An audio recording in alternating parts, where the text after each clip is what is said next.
Welcome to S4 media. ఇప్పుడు మనం కాకినాడ జిల్లా పిఠాపురంలో ఉన్న శ్రీపాద శ్రీవల్లభ మహాసంస్థానంలో ఉన్నాం. ఇక్కడ మహాసంస్థానంలో ఉన్న విశిష్టతలు ఏంటి, ఇక్కడ శ్రీవల్లభ స్వామి స్వయంగా వచ్చారు అని చెప్పేసి స్థల పురాణాలు అయితే చెప్తున్నాయి. ఆ యొక్క విశిష్టతలు ఏంటి అనేది ఇక్కడ ఉన్న పురోహితులను అడిగి తెలుసుకుందాం రండి.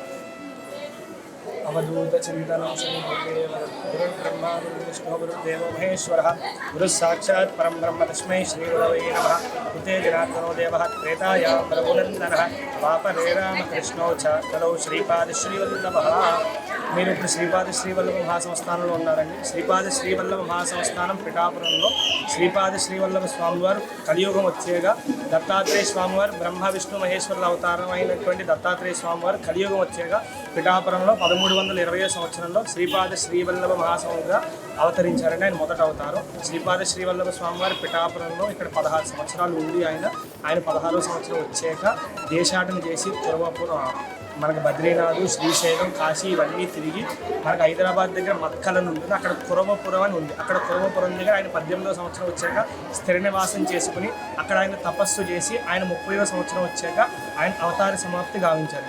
ఇప్పుడున్న మీరు శ్రీపాద శ్రీవల్లభ మహాసంస్థానంలో శ్రీపాద శ్రీవల్లభ చరితామృతం ఆధారంగా శ్రీపాద శ్రీవల్లభ స్వామివారి నిజపాదుకులు, స్వామివారి మొదటి అవతారమైనటువంటి దత్తాత్రేయుడు, తర్వాత శ్రీపాద శ్రీవల్లభుడు, దత్తాత్రేయుడు రెండవ అవతారమైనటువంటి నరసింహ సరస్వతి స్వామివారి విగ్రహాలు ఉంటాయి.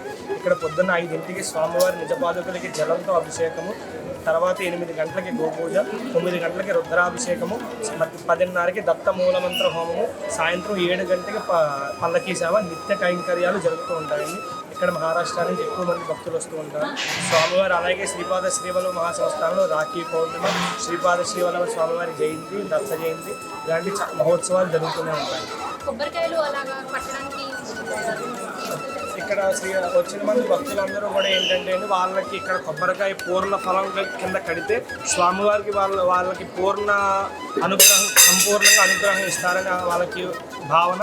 వాళ్ళు అందరూ కూడా చెప్తుంటారు వాళ్ళ కొబ్బరికాయ కట్టికి ఇక్కడికి వాళ్ళకి వచ్చిన కోరికలు కొబ్బరికాయ కడితే వాళ్ళ కోరికలు నెరవేరుతాయని వాళ్ళకి ప్రతీక. చాలా దూరం నుంచి భక్తులు వస్తుంటారు కదండి, వాళ్ళ కోరికలు తీరుతాయని అంటారు. అది అది వాళ్ళు చెప్పిందే మేము చెప్తాను. వాళ్ళకి ఇక్కడికి వస్తే వాళ్ళు అనుకున్నవన్నీ కోరికలు తీరుతాయని స్వామివారు వాళ్ళు చెప్పింది ప్రతి ఒక్క ప్రతీక ఆ స్వామివారి అనుగ్రహం.